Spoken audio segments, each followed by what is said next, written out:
It's late, and the world is asleep, but not you. You found your way to me. I'm Vera Nocturne, and every night I dig up the cases the world tried to bury. The stories that don't let you sleep. Tonight's case is one of them. So lock the door, turn the lights down low, and stay in the dark with me. On the night of February 1st, 1959, 9 experienced hikers set up their tent on a frozen mountain slope in the Soviet Union. They were young, strong, and well-trained for the cold. Within hours, every one of them would be dead. When a search party finally reached that tent weeks later, they found something that made no sense at all. The tent had been sliced open from the inside. The hikers had fled into a freezing snowstorm in the dark, in temperatures near -30 degrees, with no boots and almost no clothing. Some of them were later found with terrible internal injuries, yet without a single wound on their skin. More than 60 years later, no one can say for certain what they were running from. This is the story of the Dyatlov Pass. The group came from the Ural Polytechnic Institute in the city of Sverdlovsk. Most of them were students or recent graduates, and all of them were seasoned hikers. Their leader was a calm and respected young engineering student named Igor Dyatlov. Winter expeditions like this were a proud tradition in the Soviet Union, and these 9 were among the best of their generation. In late January of 1959, they set out on an ambitious winter trek. Their goal was a remote peak called Atortin, deep in the northern Ural Mountains. The route was rated at the highest difficulty for that time. For these young people, it was a chance to prove themselves against the wild. These were not reckless thrill seekers. They were careful, disciplined, and deeply in love with the mountains. Their diaries were full of jokes, sketches, and notes about the biting cold. Reading those words today, it is hard to believe what was coming. There were 10 hikers when the journey began. On January 28th, a young man named Yuri Yudin fell ill and turned back toward home. That single decision saved his life. He would be the last person to see his friends alive. The remaining 9 pushed on into the frozen wilderness.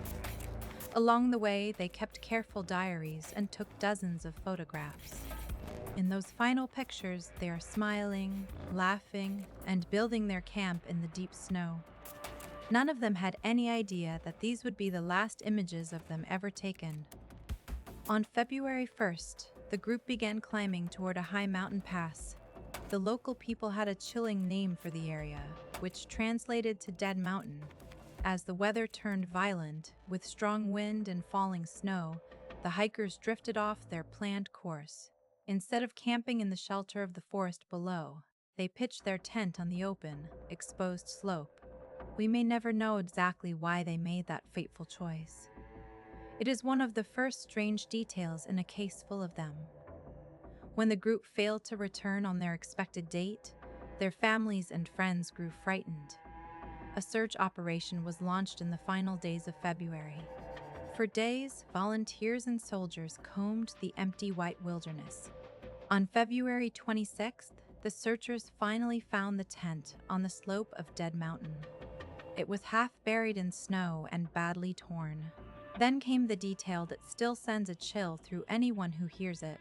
The tent had been cut open from the inside, with knife slashes through the heavy canvas.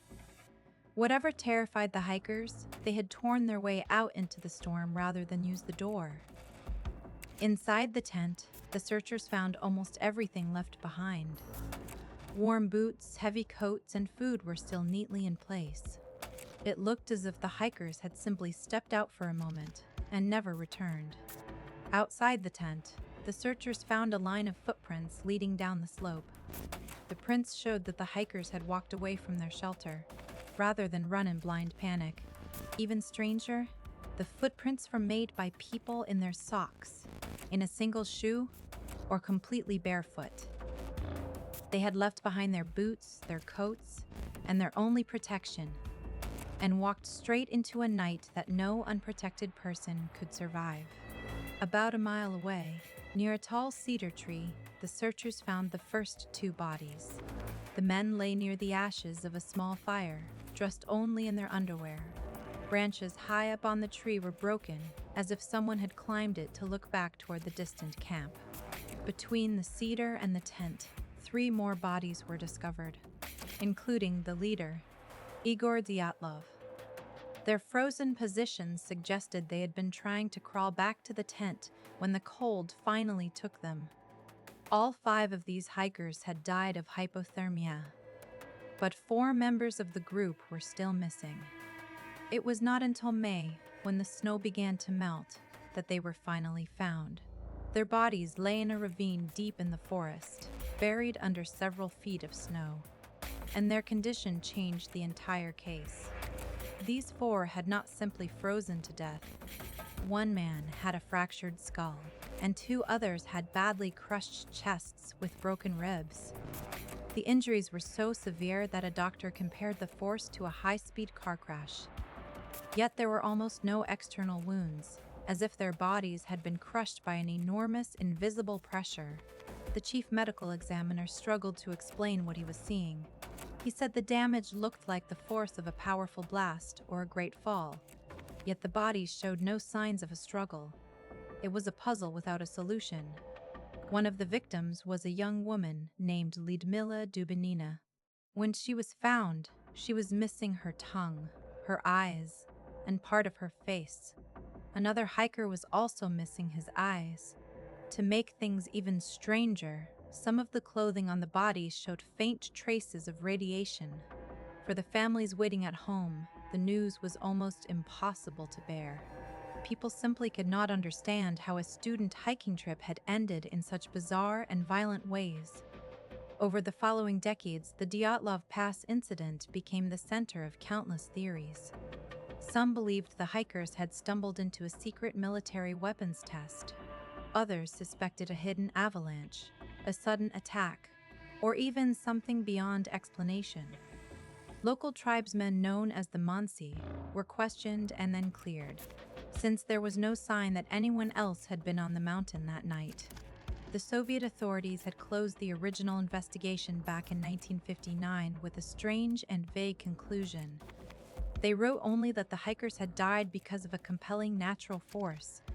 The case files were then sealed away in a secret archive, which made people trust the official story even less. In 2019, Russian officials reopened the investigation to finally put the rumors to rest. After carefully studying the old evidence, they announced their conclusion in 2020. They believed that a slab avalanche was the answer. During the night, a heavy block of packed snow had begun to shift above the tent. Fearing they would be buried alive, the hikers cut their way out and fled toward the trees for safety. In the dark and the storm, they became lost, and the brutal cold did the rest. In 2021, scientists used computer models to show how such an avalanche could cause the crushing injuries the hikers suffered. For many people, that explanation finally makes sense of a terrible accident. But others remain unconvinced to this day. They point to the missing tongue, the traces of radiation, and the strange decision to camp on that exposed slope. They ask why such experienced hikers would abandon their shelter over a small slide of snow. The simplest truth may be that 9 brave young people died in a chain of small, desperate decisions on a freezing mountain.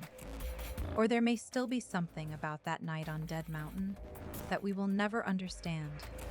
The 9 hikers were buried together back in their home city, where people still bring them flowers today. Yuri Yudin, the hiker who turned back, was haunted by the loss for the rest of his life. He died in 2013, still without a clear answer. More than 60 years later, the Dyatlov Pass still keeps its secrets. That's where our story ends, for now. If it kept you up, you know what to do. Subscribe, and I'll see you next time. Sleep well, if you can.